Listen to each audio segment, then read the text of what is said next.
Vototum, co-presented by Berger Paints, 100 years of trust, powered by ICL FinCorp. ICL FinCorp, the intelligent choice. NITC. ജനനന്മയ്ക്കായി ജനകീയ സ്ഥാപനം NITC, new India travel cooperative limited. Co-powered by Amruthaveni. Amruthaveni hair elixir, സമൃദ്ധമായ മുടി ബയോടെക്നോളജിയിലൂടെ. Educational partners, IBIS Group of Educational Institutions. ഇനി കണ്ണടച്ചല്ല, കണ്ണ് തുറന്ന് സ്വപ്നം കാണാം. ഐബിസിലൂടെ. Indian Institute of Commerce, Lakshya. Join Indian Institute of Commerce Lakshya. 21ാം വയസ്സിൽ life is settle. In association with Brook paints നമ്മുടെ വീടിന് ഭംഗിയും സുരക്ഷയും നൽകുന്നു. ഇടുക്കി ലോക്സഭാ മണ്ഡലത്തിലാണ് ഇന്ന് വോട്ടോട്ടമുള്ളത്. ഇവിടുത്തെ ജനങ്ങളുടെ മനസ്സിലെന്താണ്?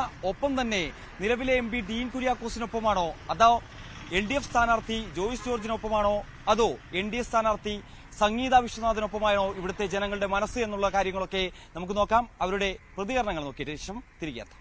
കഴിഞ്ഞ 5 വർഷക്കാലം ഒരു MP എന്ന നിലയിൽ ജനങ്ങളോട്, ഈ ജില്ലയിലെ ജനങ്ങളോട് ഒത്തുചേർന്ന് നിന്നുകൊണ്ട് ഈ ജില്ലയിലെ വികസന പ്രവർത്തനങ്ങൾക്ക് നേതൃത്വം നൽകിയ ഒരു MP എന്ന നിലയിൽ ഞങ്ങൾക്ക് വളരെ വലിയ പ്രതീക്ഷയാണ് ഈ തെരഞ്ഞെടുപ്പിൽ. ഡീൻ കുര്യാക്കോസിന്റെ വിജയത്തെ സംബന്ധിച്ച് ഞങ്ങൾക്ക് യാതൊരുവിധ ആശങ്കയില്ല. വളരെ വലിയ പ്രതീക്ഷയിലാണ് ഞങ്ങൾ മുന്നോട്ട് പോകുന്നത്. ഈ കഴിഞ്ഞ പ്രാവശ്യം കേരളത്തിലെ 2ാമത്തെ ഭൂരിപക്ഷം ലഭിച്ച ഒരു പാർലമെന്റ് നിയോജക മണ്ഡലമാണ് ഇടുക്കി. ഇപ്രാവശ്യം ഞങ്ങൾ അതിലും കഴിഞ്ഞ പ്രാവശ്യം ലഭിച്ച 1,75,000 മേലിലുള്ള 2 ലക്ഷം കവർ ചെയ്തുള്ള ഒരു ഭൂരിപക്ഷത്തിൽ ജയിക്കും. അതിനുള്ള രാഷ്ട്രീയ സാഹചര്യം ഇന്ന് ഈ ഇടുക്കി പാർലമെന്റ് നിയോജക മണ്ഡലത്തിലുണ്ട് എന്നുള്ള കാര്യമുണ്ട്. അതുകൊണ്ട് ഞാൻ വളരെ വലിയ ശുഭപ്രതീക്ഷയോടെയാണ്. MPയുടെ കഴിഞ്ഞ കാലത്തെ പ്രവർത്തനങ്ങൾ ഈ ഇരു സർക്കാരിനോടും, കേന്ദ്ര സർക്കാരിനോടും കേരള സർക്കാരിനോടുമുള്ള അവരോടുള്ള ജനങ്ങൾക്കുള്ള ബുദ്ധിമുട്ടുകൾ, അവരുടെ നയങ്ങളിലുള്ള ബുദ്ധിമുട്ടുകൾ, ഈ ബുദ്ധിമുട്ടുകൾ രണ്ടും കൂടെ ചേരുമ്പോൾ വലിയ ഭൂരിപക്ഷത്തിൽ ഡീൻ കുര്യാക്കോസ് ജയിക്കും. മാറ്റങ്ങൾ എപ്പോഴും അനിവാര്യമായിട്ടുള്ളൊരു ഘട്ടത്തിലൂടെ നമ്മൾ കടന്നു പോകുന്നത്. ഇപ്പോൾ ഇടുക്കിയുടെ ഒരു സ്ഥിതി മനസ്സിലാക്കുകയാണെങ്കിൽ ഇടുക്കിയിൽ ഒരു വിഭാഗംകാരെന്ന് പറഞ്ഞാൽ ആദിവാസി കുട്ടികളുണ്ട്, അല്ലെങ്കിൽ ആദിവാസി ഊരിലുള്ള വിദ്യാർത്ഥികളുണ്ട്. ഇപ്പൊ ഞാനൊരു നിയമ വിദ്യാർത്ഥിയാണ്. അപ്പൊ സ്വാഭാവികമായിട്ടും വിദ്യാഭ്യാസത്തിന്റെ ഒരു മൂല്യം എന്തെന്ന് എനിക്ക് ഏറ്റവും കൂടുതൽ മനസ്സിലാക്കുന്ന ഒരു കാലഘട്ടമാണ്. നമുക്കറിയാം, നമ്മൾ പോകുന്ന ഒരു കാലഘട്ടം എന്ന് പറഞ്ഞാൽ ഏറ്റവും കൂടുതൽ വിദ്യാഭ്യാസം കുട്ടികൾക്ക് അനിവാര്യമായ ഒരു കാലഘട്ടമാണ്. അപ്പൊ ഇടുക്കിയിൽ എത്രത്തോളം കുട്ടികളിലേക്ക് വിദ്യാഭ്യാസം എത്തുന്നു, അതിന് എത്രത്തോളം പ്രവർത്തനം നമ്മുടെ ഇടുക്കി MP ആയിട്ടുള്ള ഡീൻ കുര്യാക്കോസ് ചെയ്തിട്ടുള്ളതെന്ന് ഈ 5 വർഷ കാലഘട്ടത്തിനിടയ്ക്ക് എത്രത്തോളം പ്രവർത്തനങ്ങൾ ഈ വിദ്യാഭ്യാസ മേഖലയിൽ കൊണ്ടുവന്നു നമ്മൾ മനസ്സിലാക്കണം. ഈ കാണുന്നത് ഈ വിദ്യാഭ്യാസ മേഖലയിൽ എന്തുകൊണ്ടാണ് ഈ ആദിവാസി കുട്ടികളിലേക്ക് ഇത്തരം വിദ്യാഭ്യാസ കാര്യങ്ങളിലേക്ക് എത്താത്തത്, അത് MPയുടെ ഇടപെടൽ എത്രത്തോളമാണെന്ന് നമ്മൾ മനസ്സിലാക്കേണ്ടത്. മാത്രമല്ല, ഇപ്പോ ഈ തൊടുപുഴ മണ്ഡലം തന്നെ എടുത്തു നോക്കിയാൽ മനസ്സിലാവും, ഈ വെറും ഫ്ലക്സുകളിൽ മാത്രം ഒതുങ്ങിക്കുന്ന ഒരു ഡീൻ കുര്യാക്കോസിനെ നമ്മൾ കാണുന്ന സാഹചര്യമാണ്. അല്ലെങ്കിൽ ഉദ്ഘാടന ചടങ്ങുകളിലേക്ക് മാത്രം ഒതുങ്ങിപ്പോകുന്ന ഒരു MP നമ്മൾ കാണുന്നുണ്ട്. ഇപ്പോൾ 4 കോടി എത്രയോ ലക്ഷം രൂപ ലാപ്സായി പോകുന്ന ഒരു സാഹചര്യമുണ്ട്. അപ്പോൾ ഇതിനൊക്കെ ഒരു മാറ്റം എന്നത് അനിവാര്യമാണ്. ഇപ്പോൾ പ്രതിപക്ഷം എന്നൊരു കാര്യം എപ്പോഴും ഈ ഇന്ത്യ മുന്നണി ഒറ്റക്കെട്ടായി നിന്ന് കഴിഞ്ഞാൽ ഇനിയും സമയമുണ്ട്. ഉറപ്പായിട്ടും BJP സർക്കാരിനെ തോൽപ്പിച്ചൊരു ഭരണത്തിലേക്ക് വരാൻ സാധ്യതയുണ്ട്. എന്നാൽ കേരളത്തിൽ വെച്ച് നോക്കുമ്പോൾ തീർച്ചയായും അവരെ തോൽപ്പിക്കാനെക്കാട്ടിയും BJP ഒരു കൂടെ അനുയോജ്യമായിട്ട് അവരുമായിട്ട് സംയോജിതമായിട്ട് പോകുന്ന ഒരു കാഴ്ചപ്പാടാണ് നിലവിൽ കേരളത്തിൽ സ്വീകരിച്ചു വരുന്നത്. അപ്പൊ അത് മാറ്റി ചിന്തിച്ചിട്ട് ഏറ്റവും കൂടുതൽ അവർക്കറിയാം, ഇടതുപക്ഷം വന്നു കഴിഞ്ഞാൽ സ്വാഭാവികമായിട്ടും അവിടെ എത്തുമ്പോൾ സംസാരിക്കാനുള്ളൊരു കാലഘട്ടം, അല്ലെങ്കിൽ അതിനുള്ള ഒരു അനുയോജ്യമായിട്ടൊരു സമയമാണ് ഈ സമയം വന്നത്. കഴിഞ്ഞ 5 വർഷക്കാലം ഒരു ജനപ്രതിനിധി എന്നുള്ളതായ നിലയിലും അതുപോലെ തന്നെ ഒരു പൊതുപ്രവർത്തകൻ എന്നുള്ളതായ നിലയിലും സ്തുത്യർഹമായിട്ടുള്ള പ്രവർത്തനം നടത്തിയിട്ടുള്ളതായ ഒരു വ്യക്തിത്വമാണ് ശ്രീ ഡീൻ കുര്യാക്കോസിന്റേത്. അദ്ദേഹം ഏത് മേഖലയിലാണെങ്കിലും, അതായത് ദുരിതങ്ങൾ അനുഭവിക്കുന്നതായിട്ടുള്ള പ്രശ്നങ്ങൾ ഈ ജില്ലയിൽ ഉണ്ടായപ്പോഴെല്ലാം അദ്ദേഹം ജനങ്ങൾക്കൊപ്പം മാത്രം നിന്ന് പ്രവർത്തിച്ചതായിട്ടുള്ള ജനപ്രതിനിധിയായിരുന്നു. നമുക്കറിയാം, പെട്ടിമുടി ദുരന്തം, അതുപോലെ തന്നെ കൊക്കയാർ ദുരന്തം, ഏറ്റവും ചുരുങ്ങി നമുക്കിപ്പോൾ കാഞ്ഞാർ ദുരന്തം ഉൾപ്പെടെയുള്ളതായ പ്രദേശങ്ങളിലെല്ലാം നടന്നതായിട്ടുള്ള വൻ ദുരന്തങ്ങൾ നടന്നതായിട്ടുള്ള ഭൂപ്രദേശങ്ങളാണ്. അവിടെയെല്ലാം ഒരു ജനപ്രതിനിധി എന്നുള്ളതായ നിലയിൽ അദ്ദേഹം ജനങ്ങൾക്കൊപ്പം നിന്ന് അവരുടെ ദുരിതങ്ങളും പ്രശ്നങ്ങളും എല്ലാം നേരിട്ട് കണ്ട് അതിനൊക്കെ തന്നെ കൊണ്ട് ആകുന്നതായിട്ടുള്ള പ്രശ്ന പരിഹാരത്തിനുമായിട്ട് ജനങ്ങൾക്കൊപ്പം നിന്നതായിട്ടുള്ള നേതാവാണ്. അതുകൊണ്ട് തീർച്ചയായിട്ടും ശ്രീ ഡീൻ കുര്യാക്കോസ് ഒരു ജനപ്രതിനിധിയായിട്ട് വീണ്ടും ഇടുക്കി ജില്ലയ്ക്ക് ആവശ്യമാണ് എന്ന് ജനങ്ങളുടെ നിരന്തരമായിട്ടുള്ള ഒരാഗ്രഹവും കൂടിയാണ്. തീർച്ചയായിട്ടും അദ്ദേഹം ജനപ്രതിനിധി ആവണം എന്ന് നമ്മൾ എല്ലാവരും ആഗ്രഹിക്കുന്നത്.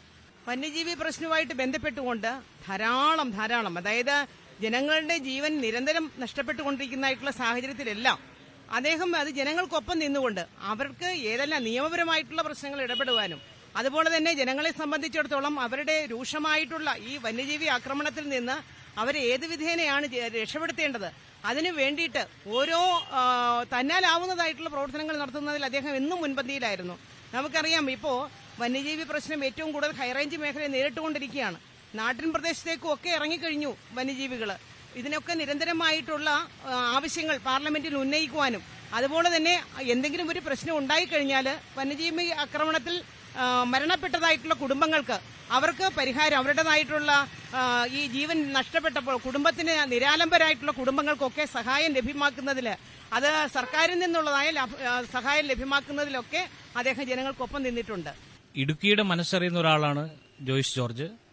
ഇതിനു മുമ്പത്തെ 5 വർഷക്കാലം അദ്ദേഹം നടത്തിയ വികസന പ്രവർത്തനങ്ങളും അദ്ദേഹത്തിന്റെ ഇടപെടലുകളും ഇടുക്കി എന്ന മലയോര ഗ്രാമത്തിന്റെ വേദനകൾ തൊട്ടറിയുന്ന ഒരു ഇടപെടലായിരുന്നു അദ്ദേഹത്തിന്റെ ഭാഗത്ത് നടപ്പാക്കിയത്.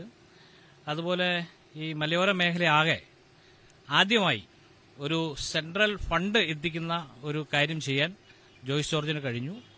അതുപോലെ കർഷകരോടൊപ്പം നിൽക്കാൻ, എല്ലാ പ്രതിസന്ധി ഘട്ടത്തിലും നിൽക്കാൻ അദ്ദേഹത്തിന് കഴിഞ്ഞിട്ടുണ്ട്. അതുകൊണ്ട് കഴിഞ്ഞ 5 വർഷക്കാലം ഈ ഇടുക്കിയിൽ ഒരു കേന്ദ്ര ഫണ്ട് വിനിയോഗിക്കുകയോ അല്ലെങ്കിൽ ഒരു എംപിയുടെ സാന്നിധ്യം ഉണ്ടായിട്ടില്ല. അതുകൊണ്ടാണ് ജോയ്സ് ജോർജിനെ പിന്തുണയ്ക്കുന്നത്. എന്ന് ജനങ്ങളോടൊപ്പം പ്രവർത്തിച്ച എം പി ജനകീയ പ്രശ്നങ്ങളിൽ എപ്പോഴും നിന്നു. ഇവിടെ വന്യജീവി ആക്രമണമുണ്ടായപ്പോൾ, ഇവിടെ പ്രകൃതി ദുരന്തമുണ്ടായപ്പോൾ എല്ലാം ജനങ്ങളോടൊപ്പം പ്രവർത്തിച്ചിരുന്ന എം പിയാണ്. കിട്ടിയ ഫണ്ട് മുഴുവൻ വികസന പ്രവർത്തനങ്ങൾക്ക് വിനിയോഗിച്ചു എന്ന് മാത്രമല്ല, ജോയ്സ് ജോർജിന്റെ കാലത്ത് 1 കോടിയിലധികം വരുന്ന ഫണ്ട്, ആ ഫണ്ട് കൂടി ചെലവഴിക്കുന്നതിനുള്ള നടപടി സ്വീകരിച്ച എം പി. പെട്ടിമുടിയിൽ ദുരന്തമുണ്ടായപ്പോൾ, കൊക്കയാറിൽ ദുരന്തമുണ്ടായപ്പോൾ, കുടയത്തൂരിൽ ദുരന്തമുണ്ടായപ്പോൾ അന്ന് കൊറോണയുടെ ടൈമാണ്. ആ സമയത്ത് അവിടെ ക്യാമ്പടിച്ച് ദുരിതാശ്വാസ പ്രവർത്തനങ്ങൾക്ക് നേതൃത്വം കൊടുത്തയാളാണ് ശ്രീ ഡീൻ കുര്യാക്കോസ്. ഭൂമി കയ്യേറിയതിന്റെ പേരിൽ പുള്ളിയുടെ പേരിൽ കേസില്ല. സ്വജനപക്ഷപാതം നടത്തിയതിന്റെ പേരിൽ പുള്ളിയുടെ കേസില്ല. വികസന ഫണ്ട് അധികമായി, വികസന ഫണ്ട് അതിന്റെ പേരിൽ ആക്ഷേപവുമില്ല. അപ്പൊ ഇതെല്ലാം നടത്തിയ ആളുകൾ ആണ് എതിർ ഭാഗത്ത് നിൽക്കുന്നത് എന്ന് പറഞ്ഞാൽ ഞങ്ങൾ ആരെയും വ്യക്തിപരമായ എതിരാളികളെല്ലാം എപ്പോഴും ശക്തരാണ്. പ്രത്യേക ഒരു സാഹചര്യത്തിലാണ് ജോയ്സ് ജോർജ് ഇവിടെ ജയിക്കാനുണ്ടായ സാഹചര്യം ഉണ്ടായത്. ഒട്ടേറെ വിഷയങ്ങളുണ്ട്, ഭൂവിഷയങ്ങളുണ്ട്, അതുപോലെ തന്നെ വന്യജീവികളുടെ അക്രമം. ഇതൊക്കെ ഈ ജില്ലയിൽ കൃത്യസമയത്ത് തക്കതായ തീരുമാനമെടുക്കുവാൻ പാർലമെന്റിലും പുറത്തും ഇടപെടുവാൻ ബഹുമാന്യനായ നമ്മുടെ എം പി, കരുത്തനായ എം പി ഡീൻ കുര്യാക്കോസിന് കഴിഞ്ഞിട്ടുണ്ട്. അതുകൊണ്ട് ആ തുടർച്ചയായ വികസന പ്രവർത്തനങ്ങൾ, ഒട്ടേറെ വികസന റോഡുകളുടെ ആണെങ്കിലും പാലങ്ങളുടെ ആണെങ്കിലും കേന്ദ്രീകൃത വിദ്യാഭ്യാസ സ്ഥാപനങ്ങൾക്ക് നമ്മുടെ ജില്ലയിൽ സ്ഥലം അനുവദിക്കുന്നതിനും കെട്ടിടം പണിയുന്നതിനുമൊക്കെ അദ്ദേഹത്തിന് കഴിഞ്ഞിട്ടുണ്ട്. അതിന്റെ ഒട്ടേറെ കാര്യങ്ങൾ മുന്നോട്ട് പോകാൻ അദ്ദേഹത്തിന് കഴിഞ്ഞിട്ടുണ്ട്. അതുകൊണ്ട് തന്നെ ഡീൻ നമ്മുടെ എം പിയായി വീണ്ടും ഈ പ്രദേശത്ത് നിന്ന് പാർലമെന്റിൽ ഉണ്ടാകണം. നമ്മളെ ജോയ്സ് ജോർജ് ജയിക്കണം, അതാണ് എൻ്റെ ഒരു ആഗ്രഹം. ഞാൻ LDF-കാരനാണ്. LDF-ന് മാത്രം വോട്ട് ചെയ്യുള്ളൂ. സാറിനെ ഞങ്ങൾ വിജയിപ്പിച്ചിരിക്കും. ജോയ്സ് ജോർജ് വരണമെന്ന് ആഗ്രഹിക്കുന്ന മെയിനായിട്ടുള്ള കാര്യം നിലവിലുള്ള എം പിയുടെ പ്രവർത്തനം തന്നെയാണ്. 2014 മുതൽ 19 വരെയുള്ള കാലഘട്ടത്തിൽ ജോയ്സ് ജോർജ് നടത്തിയ വികസന പ്രവർത്തനങ്ങൾ അതിനോട് താരതമ്യം ചെയ്യുമ്പോൾ നിലവിലുള്ള എം പിക്ക് അത്രത്തോളം മെച്ചപ്പെട്ട ഒരു പ്രകടനം കാഴ്ചവെക്കാൻ സാധിച്ചിട്ടില്ല എന്നുള്ളത് തന്നെയാണ് അതിന് പ്രധാന കാരണമായി ഞാൻ കാണുന്നത്. ഇപ്പം വന്യജീവി ആക്രമണവുമായി ബന്ധപ്പെട്ട് ജോയ്സ് ജോർജ് ജയിച്ചു വരുവാണെങ്കിൽ എം പി ഫണ്ടിന് ഒരു 30% ആ മേഖലയെ ചെലവഴിക്കാമെന്ന് അദ്ദേഹം ഉറപ്പ് നൽകിയിട്ടുണ്ട്. കൂടാതെ അതുമായി ബന്ധപ്പെട്ട് മറ്റു പദ്ധതികളെയൊക്കെ കോർത്തിണക്കി ഒരു ശാശ്വതമായ പരിഹാരം കണ്ടെത്തുമെന്നുള്ള ഒരു ഉറപ്പ് അദ്ദേഹം നൽകിയിട്ടുണ്ട്. എന്നാൽ നമുക്ക് നിലവിൽ അങ്ങനെ ഒരു സാഹചര്യം ഇപ്പോഴത്തെ എം പിയൊന്നും ഉണ്ടായിട്ടില്ല. ജോയ്സ് ജോർജിനെ വിജയിക്കണം. കഴിഞ്ഞ 5 വർഷക്കാലം നമ്മുടെ ഡീൻ കുര്യാക്കോസ് എന്ന് പറയുന്ന ഇടുക്കിയുടെ എം പി ഈ നാട്ടിൽ ഒരാളും കാണാത്ത സാഹചര്യമുണ്ട്. ആരും കണ്ടിട്ടില്ല എന്നാണ് ഏറ്റവും പ്രധാനമായിട്ടും പറയുന്നത്. അപ്പം ഇവര് വീണ്ടും ഡീൻ എന്നുള്ളൊരു മുദ്രാവാക്യം ഉയർത്തിക്കൊണ്ടാണ് വരുന്നത്. കാരണം ഈ 5 വർഷക്കാലം ഈ നാടിനകത്ത് ഈ എം പിയെ ഒരാളും കണ്ടിട്ടില്ല. ഒരാളുടെയും വിഷയങ്ങൾക്കകത്ത് ഇടപെടാൻ വേണ്ടിയിട്ട് തയ്യാറാകാത്ത ഒരു എം പിയാണ്. മറിച്ച് ജോയ്സ് ജോർജ് എം പി ആയിരുന്ന ഘട്ടത്തിൽ 2014 മുതൽ 19 വരെ ഈ നാട്ടിലെ ഓരോ ആളുകളുടെയും വിഷയങ്ങൾക്കകത്ത് കൃത്യമായിട്ട് ഇടപെട്ട് അവരുടെ ആവശ്യങ്ങൾ പാർലമെന്റിൽ പ്രതിഫലിപ്പിക്കുന്ന ഒരാളായിരുന്നു നമ്മുടെ ജോയ്സ് ജോർജ്. അതുകൊണ്ട് തന്നെ ജോയ്സ് ജോർജ് ഈ തവണ വിജയിച്ചു വരും എന്ന് തന്നെയാണ് നമ്മൾ മനസ്സിലാക്കുന്നത്. അതിൽ ഇപ്പോൾ ഒരു എം പി ഉണ്ട്. കഴിഞ്ഞ 5 വർഷമായിട്ട് ജയിച്ചു പോയിട്ട് പുള്ളിനെ ഇതുവരെ കണ്ടിട്ടില്ല. അതുകൊണ്ട് തന്നെ ജോയ്സ് ജോർജ് തിരിച്ചു വരണം തന്നെയാണ് ആഗ്രഹം. ഇത്തവണ ജോയ്സ് ജോർജ് തന്നെ അധികാരത്തിൽ വരണം. കഴിഞ്ഞ 5 കൊല്ലം നമ്മൾ കണ്ടതാണ് ഇവിടുത്തെ ഭരണവും കാര്യങ്ങളും എല്ലാം. എം പിനെ നമുക്ക് ഫ്ലെക്സ് ബോർഡുകളിലോ അങ്ങനെയൊക്കെ കാണാൻ പറ്റിയിട്ടുള്ളൂ. അതിന് മുമ്പത്തെ 5 കൊല്ലം ഇടുക്കിയെ സംബന്ധിച്ചിടത്തോളം വളരെ നല്ലൊരു 5 കൊല്ലം ആയിരുന്നു ജോയ്സ് ജോർജ് എം പി ആയിരുന്ന ആ കാലഘട്ടം. ഈ ഇടുക്കിയിലെ തന്നെ ഏറ്റവും വലിയൊരു പ്രശ്നമായിരുന്നു വന്യമൃഗ ശല്യം. അപ്പൊ അവിടെ ഈ കഴിഞ്ഞ എം പി ആയ ഡീൻ കുര്യാക്കോസിന്റെ ഒരു സാന്നിധ്യവും നമ്മൾ കണ്ടില്ല. അവിടെയും നമ്മുടെ അഡ്വക്കേറ്റ് ജോയ്സ് ജോർജിനെ ആയിരുന്നു നമ്മൾ കണ്ടത്. അപ്പൊ ഇടുക്കിയിലെ ഏറ്റവും വലിയൊരു മാറ്റമാണ് വേണ്ടത്. മാറ്റൊരു അനിവാര്യമാണ്. അപ്പം കഴിഞ്ഞ നമുക്കറിയാം വൈറലായ അരിക്കൊമ്പന്റെ വിഷയത്തിലും അവിടെ ഹാജരായി നമുക്ക് സംസാരിച്ചത് നമ്മുടെ അഡ്വക്കേറ്റ് ജോയ്സ് ജോർജ് ആണ്. അപ്പം എന്തുകൊണ്ടും ജോയ്സ് ജോർജ് വരണം, ജയിക്കണം. ഒരു എം പി എന്ന രീതിയിൽ ഒരു ഉദ്ഘാടനമല്ല നമുക്ക് വേണ്ടത്. പ്രോഗ്രാമുകൾ ഉദ്ഘാടനം ചെയ്യാനും അല്ലാത്ത അവരുടെ തന്നെ പാർട്ടിയുടെ പരിപാടികൾ ഉദ്ഘാടനം ചെയ്യാനും അല്ലാണ്ട് ഡീൻ കുര്യാക്കോസിനെ ഈ മണ്ഡലത്തിൽ ആരും കണ്ടിട്ടില്ല. അതുപോലെ തന്നെ വികസനം എന്ന പുള്ളിയുടെ 1 വർഷത്തെ ഫണ്ട് ഏകദേശം 4.25 കോടി രൂപയോളം പുള്ളി ലാപ്സാക്കി കളഞ്ഞു. നമുക്ക് നിലവിൽ വേണ്ടത് ഒരു നല്ല ഒരു എം പിയാണ് വേണ്ടത്. അല്ലാണ്ട് ഒരു പരിപാടികൾക്ക് ഉദ്ഘാടനം ചെയ്യാനോ അതുപോലെ അവരുടേതായ പരിപാടികൾ പോയി പങ്കെടുക്കാനുള്ളൊരു നേതാവിനല്ല നമുക്ക് വേണ്ടത്. നിലവിലെ എം പിയുടെ പ്രവർത്തനത്തെക്കുറിച്ച് പറഞ്ഞാൽ എന്ത് പ്രവർത്തനം നടത്തുന്ന എം പിക്ക് തന്നെ അറിയില്ല. ഇപ്പോൾ എന്തായാലും വോട്ട് ചോദിച്ച് നാട്ടിലേക്ക് ഇറങ്ങുമ്പോൾ ആളുകൾ ചോദിക്കുന്നുണ്ട് എന്താണ് ചെയ്തതെന്ന്. ചെയ്തു പൂർത്തീകരിച്ചു എന്ന് പറഞ്ഞ് കാണിക്കാൻ ഒരു പദ്ധതി പോലും ഇല്ലാത്തൊരു എം പിയാണ്. ഈ തൊടുപുഴ അസംബ്ലി മണ്ഡലത്തിൽ പൂർത്തിയായൊരു പദ്ധതിയില്ല, നടപ്പിലാക്കിയൊരു പദ്ധതിയില്ല. അതുപോലെ തന്നെ പാർലമെന്റിനകത്ത് പോയാലും സംസാരിക്കുന്നൊരു സ്വഭാവമില്ല. പാർലമെന്റ് പോയി മിണ്ടാതിരിക്കുന്ന ഈ മണ്ഡലത്തിൽ അവിടെ ഇല്ല. ഇടുക്കി പാർലമെന്റ് മണ്ഡലത്തിന്റെ ഭാഗമായ ഒരു സ്ഥലത്തും ഈ പാർലമെന്റ് അംഗത്തിന്റെ പ്രസൻസ് ഇല്ല. ഈ പരിസരത്തോടെ എവിടെയും കാണാനില്ല. ഇവിടെ ഒരു പൊതുപരിപാടിയിലാവട്ടെ അല്ലെങ്കിൽ എന്തെങ്കിലും ആവശ്യത്തിലാവട്ടെ എം പിയെ കാണാനില്ല. എന്നാൽ ജോയ്സ് ജോർജ് എം പി ആയിരുന്നൊരു കാലയളവിൽ ഈ നാട്ടിൽ എന്താവശ്യത്തിനും ജോയ്സ് ജോർജ് അവിടെ ഉണ്ടായിരുന്നു. വലിയ പ്രളയം ഉണ്ടായി, അതുപോലെയുള്ള പ്രശ്നങ്ങളെല്ലാം ഉണ്ടായപ്പോൾ ഏറ്റവും മുന്നിൽ നിന്ന് ഈ നാട്ടിലെ ആളുകൾക്കൊപ്പം നിൽക്കാൻ കഴിഞ്ഞത് ജോയ്സ് ജോർജ് എം പിക്കാണ്. ഇപ്പോൾ കഴിഞ്ഞ 5 വർഷം എം പി അല്ലാതിരുന്നിട്ട് കൂടി ഈ പാർലമെന്റ് മണ്ഡലത്തിലെ നിറസാന്നിധ്യമായിരുന്നു ജോയ്സ് ജോർജ്. ഓരോ ജനകീയ പ്രശ്നത്തിനകത്ത് കൃത്യമായി ഇടപെട്ടുകൊണ്ട് കൃത്യമായി കോടതിയിലടക്കം പോകുന്ന നിലയിലേക്ക് ഈ പാർലമെന്റ് മണ്ഡലത്തിലെ ഓരോ ജനങ്ങൾക്കൊപ്പം ജോയ്സ് ജോർജ് ഉണ്ടായിരുന്നു. അപ്പോൾ കഴിഞ്ഞ 5 വർഷം എന്ന് പറഞ്ഞാൽ ഇടുക്കി പാർലമെന്റ് മണ്ഡലത്തെ സംബന്ധിച്ച് പാഴായിപ്പോയ ഒരു 5 വർഷമാണ്. ഒരുപാട് മുന്നോട്ടേക്ക് പോവേണ്ടിയിരുന്ന ടൂറിസം രംഗത്ത് അടക്കം വലിയ മുന്നേറ്റം ഉണ്ടാക്കേണ്ടിയിരുന്ന ഒരു കാലയളവിൽ ടൂറിസം രംഗത്ത് 1 രൂപയുടെ പദ്ധതി നടപ്പിലാക്കിയിട്ടില്ല. 0 രൂപയാണ് ടൂറിസം രംഗത്ത് ഇടുക്കിയിൽ ഡീൻ കുര്യാക്കോസിന്റെ സംഭാവന. എന്നാൽ ജോയ്സ് ജോർജിന്റെ സമയത്ത് 110 കോടി രൂപ ടൂറിസം രംഗത്തിന് വേണ്ടി മുടക്കി. അതുപോലെ 4750 കോടി രൂപയുടെ മൊത്തം പദ്ധതികൾ 5 വർഷക്കാലം നടപ്പിലാക്കി തെളിയിച്ച ആളാണ് ജോയ്സ് ജോർജ്. പാർലമെന്റിലെ പെർഫോമൻസിന്റെ കാര്യത്തിലായാലും ചോദ്യം ചോദിക്കുന്നതിനും ചർച്ചകളിൽ പങ്കെടുക്കുന്നതിനും സ്വകാര്യ ബില്ലുകൾ അവതരിപ്പിക്കുന്നതിനും എല്ലാം ഇപ്പോഴത്തെ എം പിയേക്കാൾ വളരെ മുമ്പിലാണ്. അതുകൊണ്ട് സ്വാഭാവികം ആളുകൾ തീർച്ചയായും ഇത് വിലയിരുത്തി വോട്ട് ചെയ്യും. ഇത്തവണ ഇടുക്കിയിൽ നിന്ന് പാർലമെന്റ് അംഗമായി ജോയ്സ് ജോർജ് പോവും. കാരണം ആളുകൾക്കിടയിലേക്ക് പോകുമ്പോൾ നിങ്ങൾക്ക് തന്നെ മനസ്സിലാവുന്നുണ്ടോ എന്താണ് ആളുകളുടെ പ്രതികരണം എന്നുള്ളത്. 5 വർഷം കൊണ്ട് ഇപ്പോൾ ഒരു വാഴ വെച്ചിന് അത് ഒരു തവണ കൊലയ്ക്കെങ്കിലും ചെയ്താനെ. അതുപോലും ഡീൻ കുര്യാക്കോസ് ഒരു ഉപകാരം പോലും ഈ പാർലമെന്റ് മണ്ഡലത്തിന് ഈ ഡീൻ കുര്യാക്കോസിനെ കൊണ്ടുണ്ടായിട്ടില്ല എന്നുള്ളതാണ് വസ്തുത. അതിന്റെ ഒരു പ്രതിഫലനം തീർച്ചയായും തെരഞ്ഞെടുപ്പിലുണ്ടാവും. ഇടുക്കി ജനത പ്രത്യേകിച്ച് ഒരു മാറ്റം ആഗ്രഹിക്കാൻ കാരണം കഴിഞ്ഞ 5 കൊല്ലത്തെ ഇവിടുത്തെ നിലവിലെ എം പി ആയിട്ടുള്ള UDFന്റെ സ്ഥാനാർത്ഥിയായി ജനവിധി നേടുന്ന ഡീൻ കുര്യാക്കോസിന്റെ ഒരു കാലഘട്ടത്തിന്റെ പ്രവർത്തനം കൊണ്ടാണ്. കാരണം അതിനു മുമ്പ് ഞങ്ങൾ ഇടുക്കി ജനത അനുഭവിച്ച ഒരു എം പിയുടെ ഒരു സാന്നിധ്യമുണ്ട്. 2014 മുതൽ 2019 വരെ ഇടുക്കി ജനതയ്ക്ക് ഒരു NP ആയി നേതൃത്വം കൊടുത്ത് ഒരു ജനപ്രതിനിധിയായി നിന്ന് മലയോര മണ്ണിലും ഗ്രാമനഗര വ്യത്യാസമില്ലാതെ ഈ ഇടുക്കി ജനതയ്ക്കായി എണ്ണിയാലൊടുങ്ങാത്ത വികസന പ്രവർത്തനങ്ങൾ സമാനതകളില്ലാത്ത രീതിയിൽ നടത്തിയ അഡ്വക്കേറ്റ് ജോയ്സ് ജോർജിന്റെ പ്രവർത്തനം അതുതന്നെയാണ് ഞങ്ങൾ ഇടതുപക്ഷത്തോടൊപ്പം നിന്നുകൊണ്ട് ഈ തെരഞ്ഞെടുപ്പിൽ ഞങ്ങൾ ഈ നാട്ടിലെ ജനങ്ങളെ ആകെ പറയുവാൻ ആഗ്രഹിക്കുന്നത്. കാരണം 2014 മുതൽ 19 വരെയുള്ള കാലഘട്ടവും 19 മുതൽ 24 വരെയുള്ള ഇടുക്കി പാർലമെന്റ് മണ്ഡലത്തിൽ 2014 മുതൽ 19 വരെ ഉണ്ടായിരുന്ന NP ജോയ്സ് ജോർജ് നടപ്പിലാക്കിയ വികസന പ്രവർത്തനങ്ങളും അതുപോലെ തന്നെ പാർലമെന്റിലെ അദ്ദേഹത്തിന്റെ പ്രസംഗങ്ങളും ഇടുക്കി ജനതയെ സംബന്ധിച്ച ചോദ്യങ്ങളും ഇവയെല്ലാം ഈ ഇടുക്കിയിലെ ജനങ്ങൾ ആകെ മനസ്സിലാക്കുന്നുണ്ട്. അതുകൊണ്ട് തന്നെ കഴിഞ്ഞ 19-24 കാലഘട്ടത്തിലെ UDFന്റെ പ്രതിനിധി ഈ മണ്ഡലത്തിലില്ലായിരുന്നു. മണ്ഡലത്തിൽ ജനങ്ങളെ സംബന്ധിച്ച വിഷയങ്ങളിൽ ഇടപെടുന്നതിൽ കണ്ടിട്ടില്ല. അതുപോലെ തന്നെ പാർലമെന്റിലെ സഭയിലെ ഹാജർ നോക്കിയാലും അത് കുറവാണ് എന്നാണ് മനസ്സിലാക്കാൻ കഴിയുന്നത്.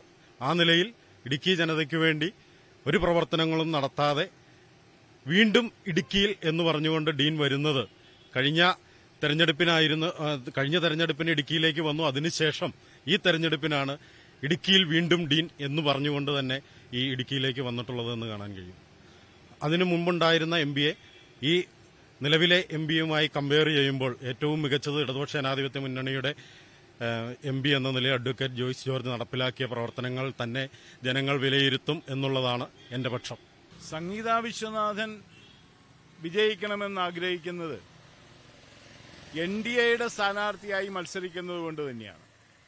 കാരണം നരേന്ദ്രമോദി സർക്കാർ കഴിഞ്ഞ 10 വർഷമായിട്ട് രാജ്യത്തിനു വേണ്ടി ചെയ്തിട്ടുള്ള നിരവധിയായ സേവന മേഖലയിലും രാജ്യസുരക്ഷയുടെ മേഖലയിലും അതേപോലെ ദരിദ്രരെ ഒപ്പം നിർത്തിക്കൊണ്ട് അവരെ ഉയർത്തിക്കൊണ്ടുവരുന്നതിലും വിദ്യാഭ്യാസ രംഗത്ത് കഴിഞ്ഞ കാലങ്ങളിൽ ഉണ്ടായിട്ടുള്ള അടിമത്തത്തിന്റെ എല്ലാ അവസാനത്തെ അടയാളവും തൂത്തുകളയാൻ വേണ്ടിയുള്ള പ്രയത്നത്തിന്റെയും എല്ലാം നടത്തിയിട്ടുള്ള ഒരു സർക്കാർ 10 വർഷം കൊണ്ട് ലോകത്തെ 5ാമത്തെ ശക്തിയായിട്ട് രാഷ്ട്രത്തെ ഉയർത്തി. 70 വർഷക്കാലം ഭരിച്ചിരുന്നവരുടെ പ്രതിനിധികളാണ് മറുപക്ഷത്ത് മത്സരിക്കുന്നത്. അവർ മത്സരിച്ചാൽ വീണ്ടും ഒരു അടിമത്തത്തിന്റെ അടയാളത്തിലേക്കും ദാരിദ്ര്യത്തിലേക്കും അതേപോലെ നമ്മുടെ സാധാരണക്കാരനെ വീണ്ടും അവരെ അടിമത്തത്തിന്റെ ആ ഒരു കയത്തിലേക്കും തള്ളുന്നൊരവസ്ഥ ഉണ്ടാവാതിരിക്കാൻ വേണ്ടി മൂന്നാമതൊരു വട്ടവും കൂടി നരേന്ദ്രമോദി സർക്കാർ അധികാരത്തിൽ വരണമെന്ന അതിയായ ആഗ്രഹം അതേപോലെ അതിന്റെ ഉറപ്പുമുള്ളതുകൊണ്ട് അതിന്റെ ഭാഗമാകാൻ നമ്മുടെ ഇടുക്കി ലോകസഭാ മണ്ഡലവും അതിന്റെ ഭാഗമാകാൻ വേണ്ടി നമ്മുടെ സംഗീത വിശ്വനാഥൻ വിജയിക്കേണ്ടത് അത്യാവശ്യമാണ് എന്ന് ഞങ്ങൾ വിശ്വസിക്കുന്നു. എന്റെ അഭിപ്രായത്തിൽ ദേശീയ ജനാധിപത്യ സഖ്യത്തിൽ മത്സരിക്കുന്ന സ്ഥാനാർത്ഥി തന്നെ ഇടുക്കി ലോക്സഭാ മണ്ഡലത്തിൽ വിജയിച്ചു വരണമെന്നുള്ളതാണ് ആഗ്രഹം. എന്റെ മാത്രമല്ല, കൂടുതൽ ജനങ്ങളും ഈ പ്രാവശ്യം അങ്ങനെ ആഗ്രഹിക്കുന്നു. കാരണം ദേശീയ ജനാധിപത്യ സഖ്യത്തിന്റെ അല്ലെങ്കിൽ NDAയുടെ ഗവൺമെന്റ് ആയിരിക്കും കേന്ദ്രത്തിൽ വീണ്ടും വൻ ഭൂരിപക്ഷത്തിൽ അധികാരത്തിൽ വരിക എന്നുള്ളത് ഈ ഭാരതം മുഴുവൻ അറിവുള്ളൊരു കാര്യമായതുകൊണ്ട് തന്നെ അതിന്റെ ഒരു പ്രതിനിധി ഇടുക്കി മണ്ഡലത്തിൽ നിന്നും ജയിച്ചു വരണമെന്ന് നമ്മൾ ആഗ്രഹിക്കുന്നു. ഇപ്പോൾ ഇവിടെ MB ആയിരിക്കുന്ന ശ്രീ ഡീൻ കുര്യാക്കോസ് കുറച്ച് കാര്യങ്ങൾ ചെയ്തിട്ടുണ്ടെങ്കിലും ഈ ഇടുക്കിയിലെ ബഫർ സോൺ വിഷയങ്ങളിൽ അല്ലെങ്കിൽ വന്യമൃഗജീവി ആക്രമണം ഏറ്റവും കൂടുതൽ നേരിട്ടുകൊണ്ടിരിക്കുന്ന ഒരു സ്ഥിതിവിശേഷമാണ് ഇടുക്കിയിലുള്ളത്. അതിനെതിരെ ഒരു പാർലമെന്റിലൊന്ന് ശബ്ദിക്കുന്നതിനോ അല്ലെങ്കിൽ ഗവൺമെന്റിൽ ശ്രദ്ധ ചെലുത്തുന്നതിനോ ഒന്നും അത്ര അദ്ദേഹത്തിന് ശ്രദ്ധ ചെലുത്താൻ സാധിച്ചിട്ടില്ല. ആ രീതിയിൽ അദ്ദേഹത്തിന് പരാജയമായിരുന്നു.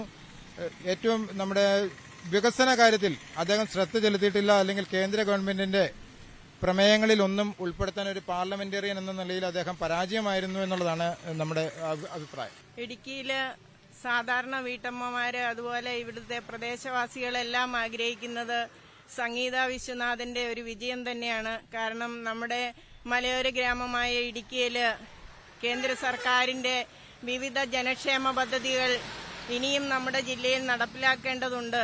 അതിനെല്ലാം ഇതിനു മുന്നേ ഉണ്ടായിരുന്ന ഭരണകൂടങ്ങളൊക്കെ അതിനോടൊരു വിയോജിപ്പ് പ്രകടിപ്പിക്കുകയും നല്ല രീതിയിലുള്ള പ്രവർത്തനങ്ങളൊന്നും നമ്മുടെ ജില്ലയിൽ കാഴ്ചവെക്കാതിരിക്കുകയും ചെയ്തുകൊണ്ട് ഇന്നാട്ടിലെ പ്രബുദ്ധരായ ജനങ്ങള് സംഗീത വിശ്വനാഥിന് പ്രത്യേകിച്ച് നരേന്ദ്രമോദി സർക്കാരിന് അനുകൂലമായിട്ടുള്ള ഒരു ജനവിധി ഉണ്ടാകും എന്ന് തന്നെയാണ് എന്റെ അഭിപ്രായം.